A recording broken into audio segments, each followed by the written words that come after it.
everyone. Thanks for listening to DIY for Business. It's Russ and Greg with you. It feels so weird, Greg. I haven't seen you in forever, and it's only I been like a week, know. but I it's been should a I should while. be saying, welcome back. You were on the road and doing some I, business. Tell everybody what you were doing. I was, yeah, it was great. We went to if you've listened to the show, I mentioned FileMaker, which is a database, a relational database. You can build apps with it. You can do all kinds of crazy stuff. There's a whole show about it. In fact, I think you called it Russ's Crazy FileMaker Show or something. But Something like that, yeah. yeah. But I went to they used to have this thing called DevCon, which they bring all these developers, and it's about 2,000 or so people. That stopped in pandemic days, Right. and they're trying to bring it back. So they started a little smaller thing. We got to go to Austin. It was at the Apple campus because FileMaker is owned by Claris, which is an Apple company. And so I got to hang out at the Apple campus and see what that looked like, which was cool. And a barbecue. I Um, know. I mean, there's so many questions I have for you. We could do a whole show just on your road trip here, but I'm curious. exactly. I've been to the Apple campus in the Bay Area. What is it like in Austin? It's beautiful. Actually, they're building more. It's funny because you actually there's a bit of non-disclosure when you go to an Apple campus. Like you can't take Yeah, certain photos and you can't do yeah, things, right? yeah. It's a beautiful campus. They did a great job in setting up this convention. It was over 4 floors. So we got to see various parts of the campus, and man, they do a great job at these places. Like the rooms, they have these giant TV things that the walls, the LG wall thing or whatever it is Right. for project, to do your slides on. So it just looks so cool. It's like, oh man, we had one of our bees, as we call them. A company's called Beeswax, so the team is bees. Andrew, he did a presentation, and just kind of getting in there and watching his presentation. I was man in the booth because the marketing guy, right? Right. But watching him do his presentation, it just looks so much cooler on these big screens. Like Right. the way that this thing is set up so nicely. And so it was a great showcase of the various talents around FileMaker. And the campus made everything look even better. That So was did it was you really cool. produce all of the speakers from Beeswax? We had one speaker from Beeswax this year, and we launched a beta product. We just did that from our booth, and we were doing some demos and whatnot. Mhm. And the coolest thing though is, so okay, now I'm going to get into a little story mode here, but Okay. with Beeswax back in 2011, I I needed some help with our database actually, Right. and so I downloaded this thing called Inspector Pro. I And remember that. it's right? Yeah, Yeah. yeah, and it goes way back when. This is 2011, so this is, we're pulling our memory banks here. Ice And Age. then, in 2018 or so, we actually used Beeswax and brought them on as a consultant Yeah. for us to help us out. So I was a downloader, I was a client, and now I'm with the company. So, kind of Full a fun circle. little journey there. But, Vince, the guy that creates Inspector Pro, like the first guy, I kind of nerded out when I met him the first time, and I felt like I was meeting I don't know, a celebrity of some sort, right? And so, I mean, he is a sort of a FileMaker celebrity, and now even more, he won the Lifetime Achievement Award, which was Oh, neat. really cool. So that's it's exciting to kind of know somebody that is gone that far and done that much.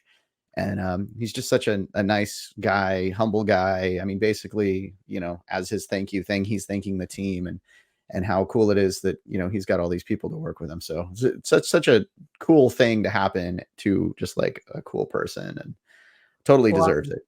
I'm curious, did they have any keynote speakers on how FileMaker helps in the finance side of a business? Well, so they did a lot, there was a lot of different topics, Yeah. right? And I always sort of, think about that a little bit because I'm thinking about, okay, the marketing side of things, right? Right. And, planning for this event and, budgeting everything from our dinners to, all the various things that we're doing. I'm thinking about okay, well, what is our ROI on this event? what is the number? And of course, we could put together like all of those numbers inside of FileMaker. And yes, there were some people talking about the finance side, but um, you know, as the marketing guy, I don't feel like I should be talking about it. I feel like we should have our guest maybe talk a little more about the finance side of things. We've got Kyle Smith joining us today. He's the CFO and co-founder of Strata Cloud, stratacloudaccountants.com. Thank you for joining us, Kyle. Hey, excited to be here, Russ and Greg. Yeah, so you heard my our little intro there of getting into discovering ROI and figuring out like, oh, should we do this event again? Should we do more events like this? Questions like that. But before we get into that, I'd love to have you kind of introduce yourself a little bit. Sure. Well, first of all, I'm from Austin, Texas. Oh, All right. Oh man, Segue. so okay. Well, we'll talk barbecue today too. I guarantee it. Yes, that was on my mind because we're very passionate about that. Hopefully, it lived up to expectations. Yeah, I did Terry Black's. Yeah. It was amazing. Yep. It was yeah, it was incredible. I tried to get into Franklin's. I couldn't, but just driving down the street, I had we had a rental car, and so I had the moonroof thing open, and I could smell it about 3 blocks away. I'm like, oh, I hope I can get in there, but the line was too long. So I mean, You're Kyle, Terry Russ, Black's and some Russ other is little texting me places. pictures of all the barbecue he's eating, and I'm like, oh my gosh, how do I get on this trip next year? It's unbelievable. Yeah. I was, I wasn't a huge barbecue guy, and then Terry Black's is amazing. I think that's the secret spot that you can still, not have to wait 2 hours and Right. and get food. So, and it's beautiful there. Yeah. Yeah. Oh, the view from sitting on the porch, and you've got all the downtown buildings like right in the background. It's Yes. amazing. Yep. And I was one of those people that, hey, Franklin's is 3 hours, 3 hours. I was jaded. I'm not going to Franklin's ever. And then one time at a Super Bowl party, they had a freeze-dried brisket from Franklin's that they brought in. And I was like, this can't be, it's freeze-dried, vacuum packed. I mean, it can't be good. And it might be one of the best briskets I've had. So Austin is fantastic barbecue scene. Oh yeah. I'm glad you got to experience it. Oh yeah, it was fantastic. I loved it.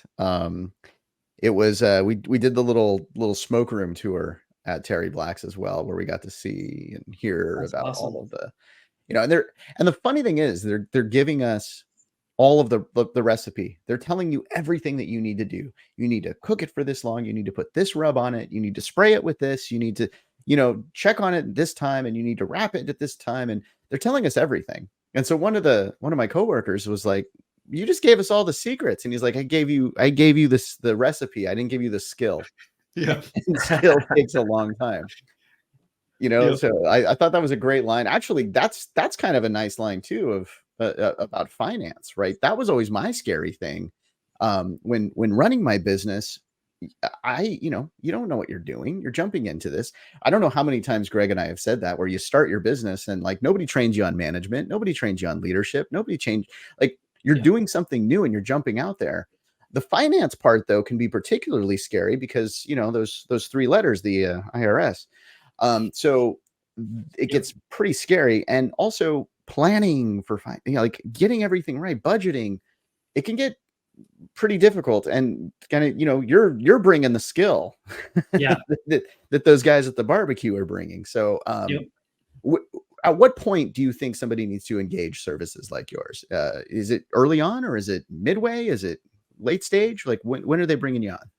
Yeah, no, it's a great question, and it depends on a couple of things. I'll say first, it doesn't matter who you are, the size of the business, you have to have the CFO function in your business. So, if that's you, because you're just starting out, you've got to have it. And the reason is because if you're not, you're leaving most of your decisions up to your gut and chance. And those can be right, but they also can be wrong. And when they're wrong, you're compounding things from the start of your business on every month that you don't address it. Right. So we've seen cases where it's a $10,000 a month mistake that's multiplied over 3 years, and now you've got a 300,000, not a mistake, but money that's left on the table month over month over month. So the CFO function And we talk about that all the time. I talk about that all the time, how you can get started doing that as a business owner. If you don't have a fractional CFO or a CFO, you're not ready yet. It has to happen. So that's one. But two, if you are going to bring on a fractional CFO, it depends on how fast you're growing. So if you're going from 0 to 30 employees in like 18 months, which is a business that we've worked with recently, we needed to get started right away with them, because all the mistakes that you might make, like on the personnel side, just building up an admin team that's big enough to support a business that's growing that fast.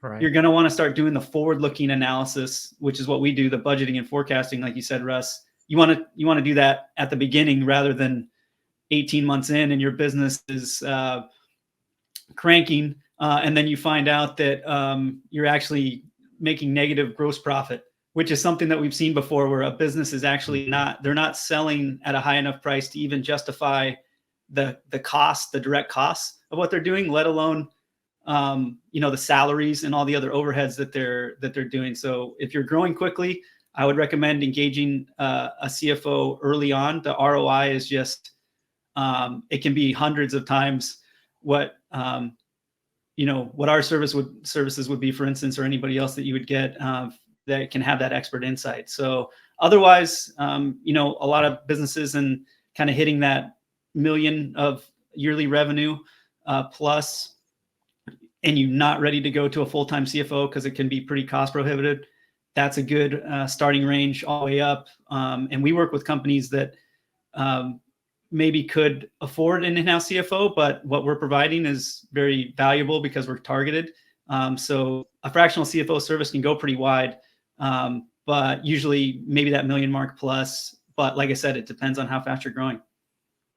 Talk a little bit about a fractional CFO and the type of width that you have as a fractional CFO, because what is the difference between a fractional CFO and just having a full-time CFO on staff and part of the team working in the building, as they say, even though everything's kind of remote now, but working in the building on a daily basis. What are the differences and why is one better than the other in certain situations? So a fractional CFO can do everything that an in-house CFO can do from like a services perspective. So if we're talking like vendor negotiations, the budgeting and forecasting, holding the business accountable really at a high level is what a CFO is doing. All of those can be done. The advantage of an in-house CFO is if you've got those sort of activities get amplified, the bigger you get. So if you were going to bring on our company or hire me as a fractional CFO and you were $100 million company, I would be spending, my entire time probably dedicated to you, because that's the amount of time that we would need to, bounce ideas off each other, talk strategy, forecast, look at departments, look at procurement. So it's really a time function in terms of what a fractional CFO can do versus a regular CFO. And then it comes down to expertise, obviously. So then it just depends on who you're working with. So having an in-house CEO or a CFO, you've got somebody like kind of on that leadership team. Does a lot of what you're doing, are you kind of jumping into that leadership team as well? In general, Yeah. I'm sure it's situational, but are you generally jumping onto that leadership team? Yes, exactly. That's the whole idea, is that we provide that leadership function if you're not ready for somebody that's full-time in-house. So I work with clients where I'm wearing many hats, as we're usually working with small and medium-sized businesses. So I might be kind of managing their accounting department. At the same time, I'm on executive meetings, a few times a month or more, making sure that our strategy is aligned, making recommendations on tech stack as we're growing, kind of going into y'all's space. But all of that same thing, acting as the CFO, is what we do as fractional CFOs. It's just that business may not need someone that's dedicated 40 hours a week or 50 or 60 or whatever it might be. All the same services we can do. there can be potential drawbacks the bigger you get. That's why we're really looking that we're the bridge between you're the CFO function and you need somebody. We're the bridge between the full-time person and it's just me as the business owner, for instance. Yeah. Yeah. You know, as the CEO of my company, you know, I'm dealing with the finance department, and you know, Russ knows we're looking at, I don't know, 500 different line items of numbers to determine whether we're, you know, going in the right direction, what's not going in the right direction, what needs to be fixed, all of those types of things. Yep. And ultimately, it kind of comes down to some major metrics, right? You know, there's some things that really should be looked at on a more constant basis and not just lose, you know, in the forest, right? You lose it in all the minutia of all the other numbers. There's probably some main ones that need to be looked at on an ongoing basis. What is your recommendation of some of the metrics that are, you know, those key ones to look at? Yeah, a great point. So a lot of the time I find even larger businesses, people get eyes gloss over, or they get kind of overwhelmed. Definitely. Yeah, they get overwhelmed when they start talking KPIs and numbers, because there's hundreds of KPIs, you know, by industry that you can look at, and a lot of them are super valuable. But I like to take a step back, especially, you know, when we're talking with the executive team, and focus on really the top 5, and they all come from the profit and loss statement. And when I usually talk with people, they're at least familiar with the profit and loss statement and know what it is, so they can kind of picture it in their head. They've got all the revenue at the top, and then you got all your expenses, and then net income at the bottom. Did you make money or you lose money? So if we start with that frame, the ones that we really like to look at, and I really preach, are revenue, gross profit percentage, net income percentage, and net cash flow. And those are all very easily explainable, where people can kind of say, hey, I can understand that as someone who's not staring at numbers 8 hours a day like I am, and still feel comfortable. And if you know those numbers and know how to explain those numbers on a month-to-month basis in your business, biggest company down to sole proprietor, you can get a good sense of how the business is doing.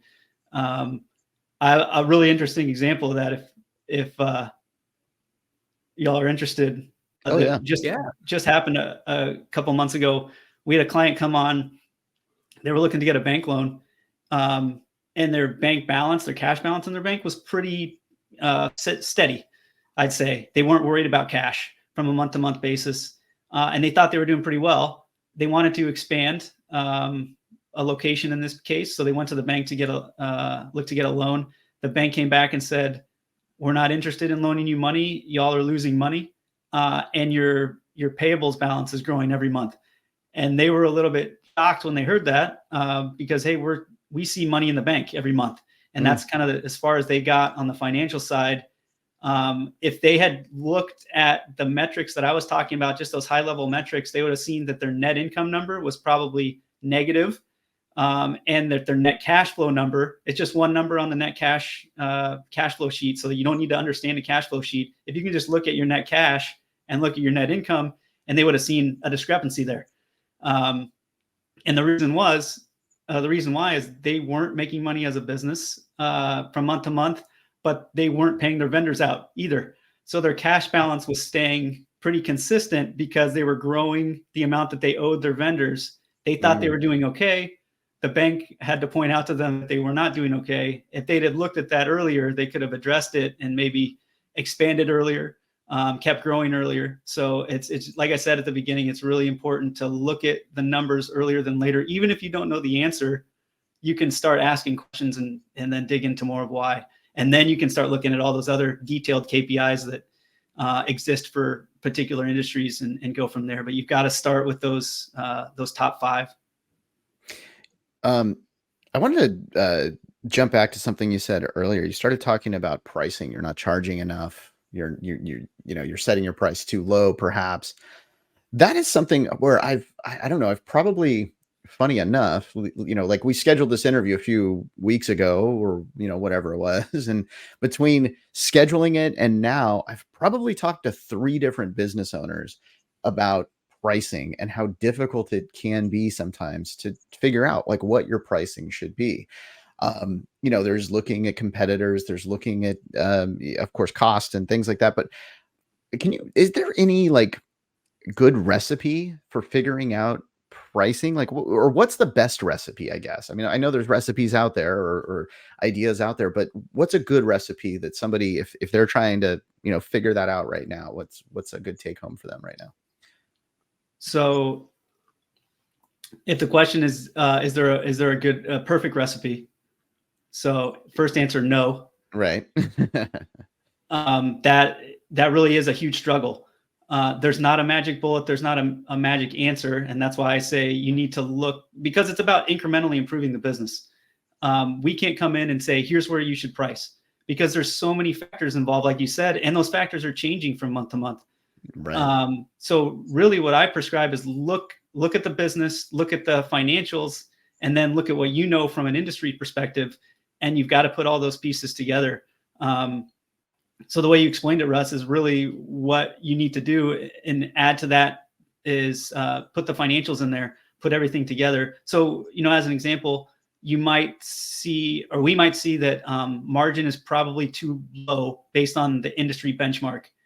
So then you can look and say, all right, maybe our price is too low, but maybe you're doing a ton of volume, and you're kind of niched as, getting a price advantage with your customers, and they're coming to you from other places. And so you're doing volume enough that you're overcoming that price being too low in terms of the industry. You're making more gross profit in terms of dollars because you're getting more customers. So there's not like a simple answer to it all the time, but always ask the question.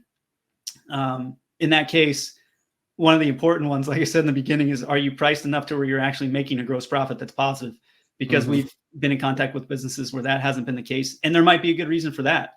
If you're trying to gain a ton of market share early and you're kind of know what you're planning to do, that could make sense. So I would want to say that there's a perfect answer, but it really is, what's the answer for what you're trying to achieve in the business? And don't ignore it. That's what I'd say. Don't ignore it. Right. Yeah. I did a price increase one time when I was running my business, and I did a fairly drastic price increase because, supplies were expensive. Like, insurance was, like went up drastically. I was in the like entertainment business, and there was some incident that happened at a concert that, not related to me, but even on the other side of the country, there was a fire, and all of a sudden insurance for every kind of event went up like drastically. Yeah. And so, I'm trying to figure out my next year, and I'm like, I got to raise my prices. And do I want to raise it incrementally over time, or do I just want to do a big jump once? I opted for the big jump once. I will say, for me, in that particular situation, it worked out fantastic. Actually, I saw a big jump in net cash flow. Fantastic. Great. This is, this is a win for me.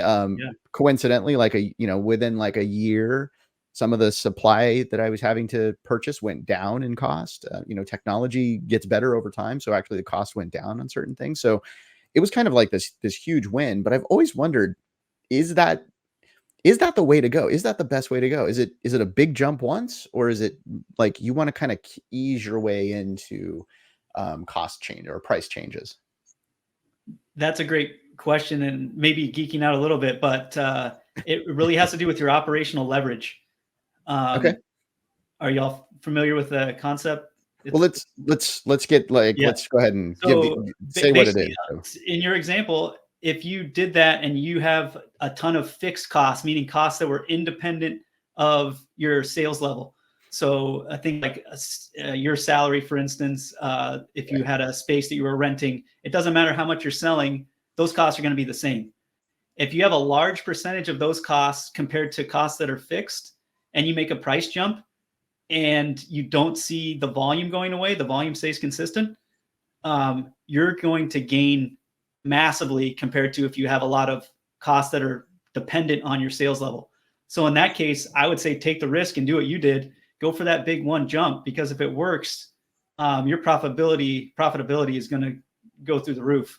at that point, because your cost levels aren't going to change, and you're taking the risk that people are going to kind of accept that higher price.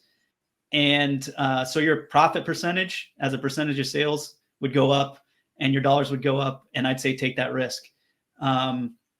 Conversely, if you had a ton of variable costs, meaning costs that were dependent on sales, it might be a tougher question, because at that point your upside is not as big, because most of your sales are dependent on, or most of your costs are dependent on the sale itself. So if you sell a bunch more, for instance, or you sell a lot less because you raise price, it could make a bigger difference. So it depends on your cost structure as one factor.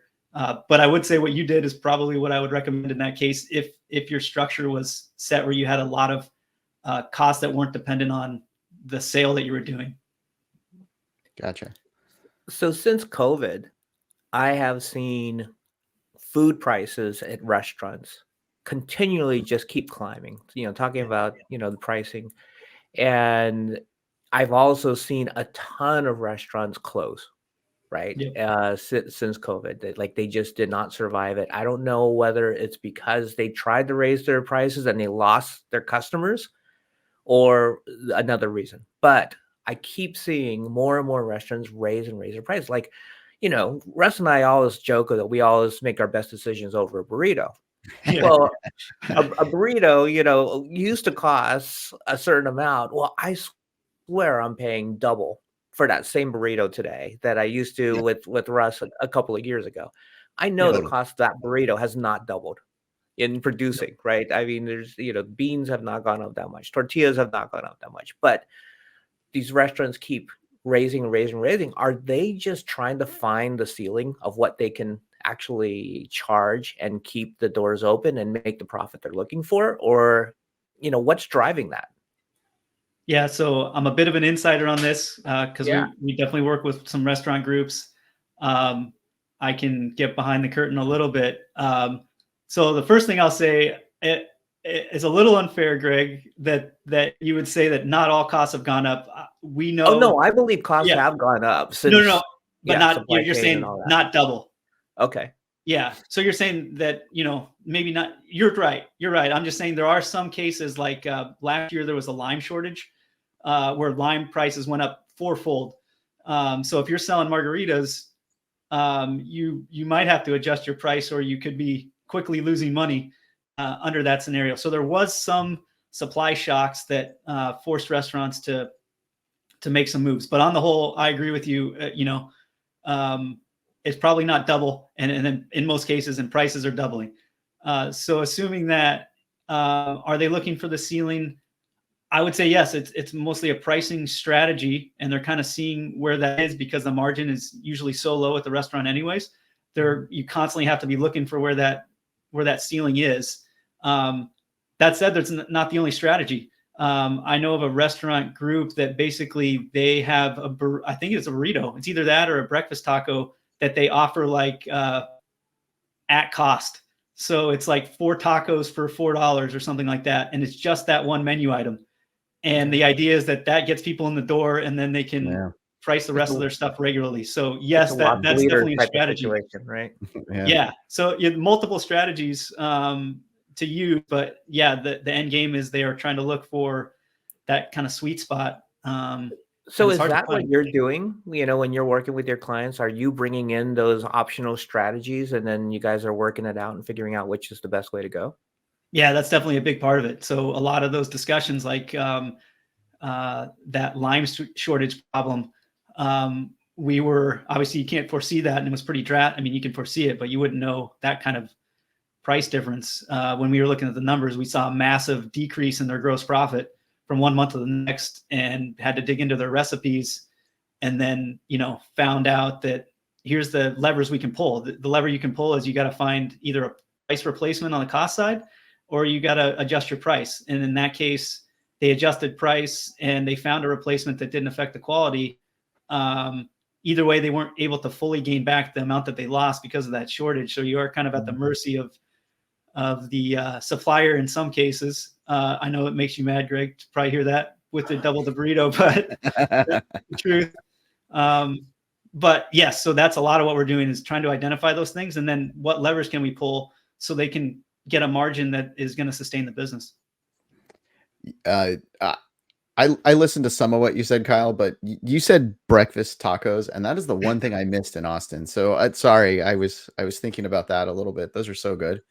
Well, now Oh that my gosh. burritos have gone up so much, and I don't eat as many of them because it's just costly, right? I just don't feel as smart anymore, Russ. Well, okay, so you did say though that that's where we would go for ideas, and the ideas cost money. Like if Greg decides to open up, I don't know, some pickleball palace because he loves pickleball, Right. he's got this amazing idea. Yeah. He doesn't have a business for it yet, but like, do you jump in on things like that too? And whether it's a new business, like just starting up, or it's, and just this idea, or let's say, Greg's got an existing pickleball company and he wants to expand out into these things. Are you jumping into that stuff too? Because that would be extremely helpful. That's one of my favorite things to do. And Awesome. It's hard to convince people that, you need a CFO, like I said, right now, because they're pre-revenue. So it might be on me and our company to figure out better ways to kind of work with that, because, cost is always a consideration. If that early on, it's tough. But so short answer is yes, I'd love to.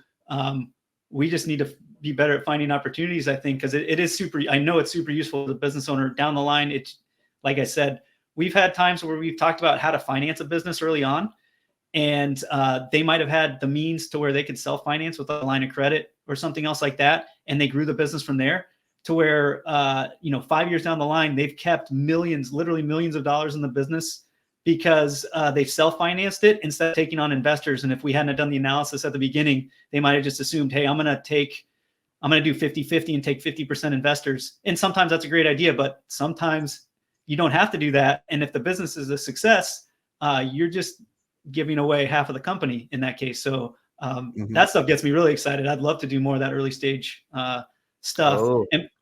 And by the way, just to go back really quick, a rec for you guys, next time you're in Austin, there's a place that is the best of both worlds. I'm not affiliated with them in any way. It's called Valentina's. Oh, okay. So that was on my list. I wanted to go there. The place looks amazing. It's a food truck, right? Yes. Well, that's the beauty of it. It's a food truck, but it's a slow smoke barbecue place all in one. So they have barbecue. They also make their own tortillas. And so the menu item that I like the best is called the Real Deal Holyfield. It's a breakfast taco with a huge slab of slow smoked brisket and a fried egg. And the brisket is as good as anything that you'll get in Austin, and they're amazing. And like I said, I'm not affiliated. I'm not gaining in any way. It's just they are amazing. I recommend, because you get a breakfast taco and barbecue at the same time. So here's the funny thing about this. Like, I was actually my daughter's birthday was recently, and I was like, well, what do you want for dinner? And so she wanted burritos. And so I was like researching Austin that day to try to figure out where I should go. So while I was waiting for the burritos to be made, I was actually learning about Valentina's. So this totally ties in. Yeah, Well, that's see, I think we have a business model, Russ, Kyle. I think we got a pickleball facility that serves breakfast burritos and smoked barbecue, right? I think that's the perfect blend, right? I think we got the model. Well, let's run the numbers. Let's just run the numbers, Kyle. Let's just run the numbers. So speaking of running the numbers, right? Russ started kind of this whole thing was like, should we do this event again? What's the ROI on doing the event that he just did in Austin?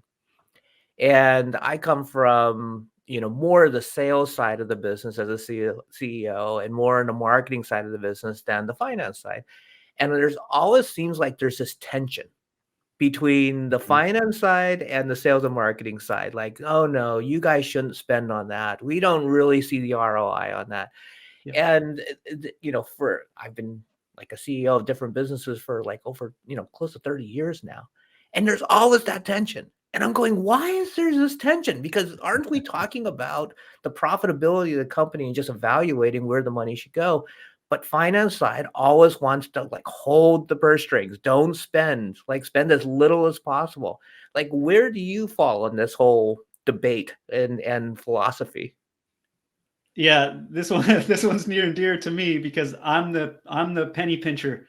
I'm the Yeah. CFO guy at heart. Um, and that's what, when I'm coming in with other businesses, holding them accountable. So I think that's the attitude, Greg, where we're coming from is we have to hold them accountable. You guys are just spending money like crazy, and we've got to rein you in and make sure that the business can survive. It's always threat level critical red for us, and we're trying to make the business survive. So that's where we're always coming from, and that's what I'm always telling businesses. That said, when we started our business, Strata Cloud, my partner, he's the sales guy, marketing guy, and I've learned from him, you can't, everything has an ROI. Sometimes it's long term. It's not as easy on the sales side to say if something worked or didn't work.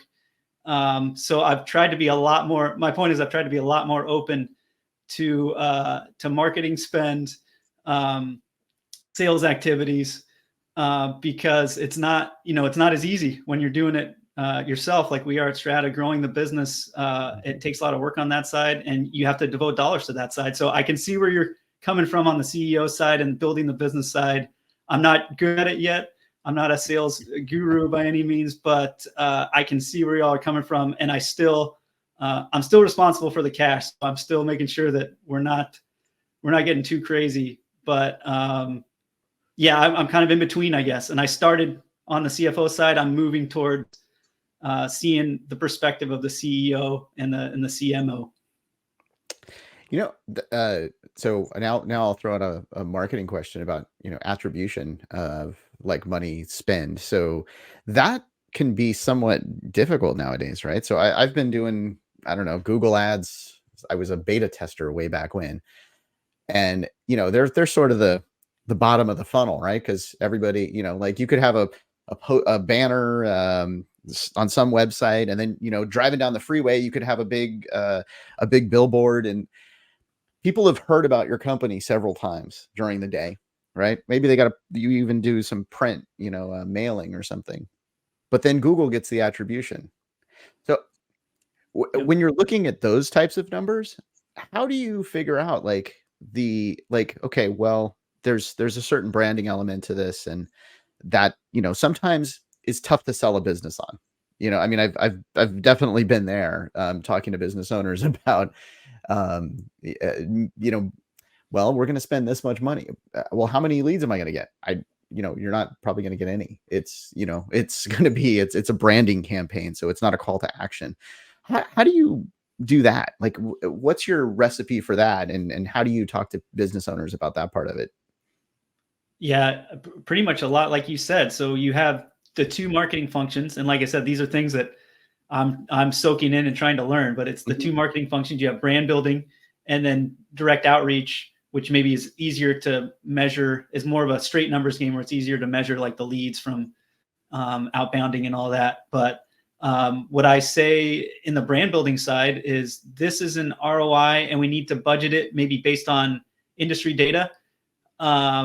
And prior experience. So, we had a company that the industry data said spend 5%. They were consistently double that in terms of their brand building spend. And they let it work. So it's a hard answer because it's not a straight numbers answer of, hey, you put in 10% of your marketing budget this month, and here's the revenue to show for it. It just doesn't work like that. So really, I think what it is checking in on it, once a month, maybe once a quarter, and kind of adjusting based on, how the business is doing, and, how they're feeling about it as an executive team or as an owner. But it's really hard. The short answer is you have to believe in it, and believe in the person that you're working with, that it's going to work in the long term. Right. Right. I got one last question, and you mentioned industry data.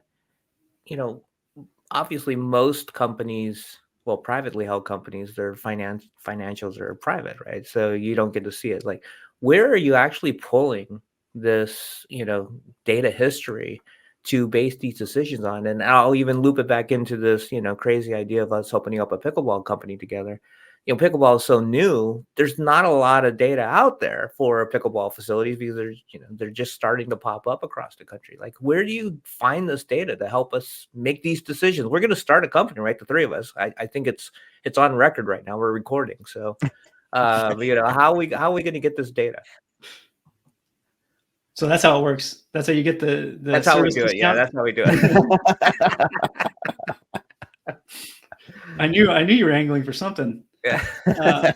Burritos, pickleball, barbecue. There we go. Yeah, no, I can't complain, really. Well, the short answer is we have a service that we subscribe to where we get all of our benchmarking data, and it's just a lot more robust than like free sources. But for free source, you can use like BLS data, the Bureau of Labor Statistics. They have a decent kind of database. It's just harder to manage, and I find it harder to see, am I looking at the right thing?